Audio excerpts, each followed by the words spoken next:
Day 3 of the RPG a Day Challenge, and today's prompt is engage. Now, for my generation of geek, I don't think you can hear the word engage without having Jean-Luc Picard in your head saying engage.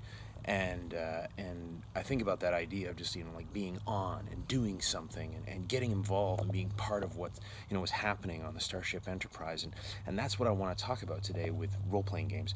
The idea of being engaged at the table. Now, when I was a young dungeon master, I think a lot of us had the impression, this is back in the 80s and the 90s, that it was the dungeon master's job to engage the players. And what I've come to a conclusion about recently, having played Tales from the Loop and other games like it, storytelling games, is that the players are as responsible as the DM for engagement at the table. That the players are as responsible as the DM for that engagement.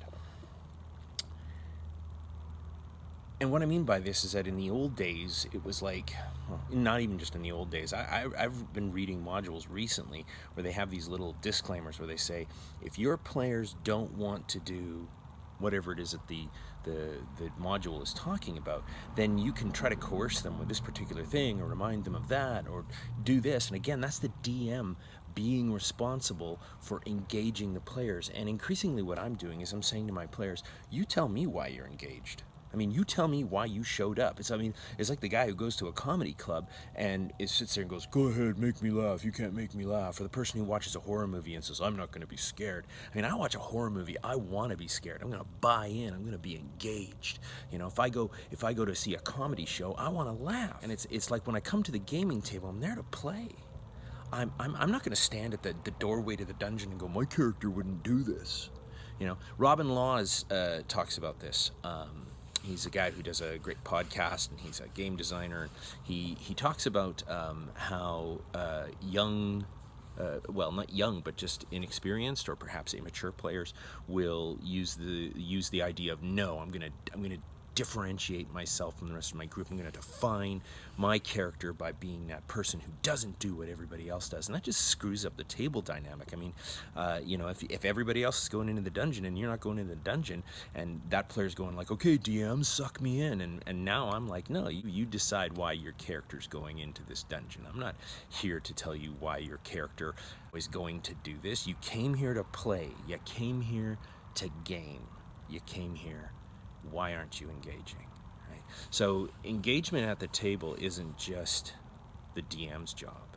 I mean, I'm not saying it shouldn't be the DM's job at all, but it's the players' jobs as well. And this is also about the reciprocity at the table, the way in which, a player who isn't on can be encouraged by players who are totally on, rather than doing the thing where, like, if you're totally on as a player, you might dominate the table. You're totally engaged. But there's a person who's sitting at the table who isn't totally engaged, and maybe they don't want to be engaged that night, but I mean, you can throw out a hook as a player. It doesn't just have to be the DM trying to do that, and I think it's good for other players to pick up on the cues when the DM is trying to help a player who isn't engaged to become engaged. It's everybody's job at the table to get that moment of engagement. So, we want to move beyond those moments of, no, my player's not doing that, or my character's not doing that, because it's an infantile expression. Again, going back to this idea that Robin Laws was talking about, he says that that approach is similar to how we create identity when we're very young. When you're 2 or you're 3 and you're going no to everything, you're like, no, constantly saying that to differentiate yourself from what your parents want you to do, or to create identity. And that's great if you're 2 years old, but it's kind of weird if you're 30 at the gaming table and you're still going, no, I'm gonna be different, I'm gonna do this other thing. If the entire group is going for sheer comedy and you're the one sullen, sad sack, that's not engagement. You might be like, well, that was my approach that week, but you got to engage with the game that's happening. You got to engage with the game that the DM has brought. So it's not the DM's job to engage the players. It's everybody's job to be engaged at the table, to be ready to be able to be engaged by whatever has been brought, and to bring some engagement of your own so that everybody is fully engaged.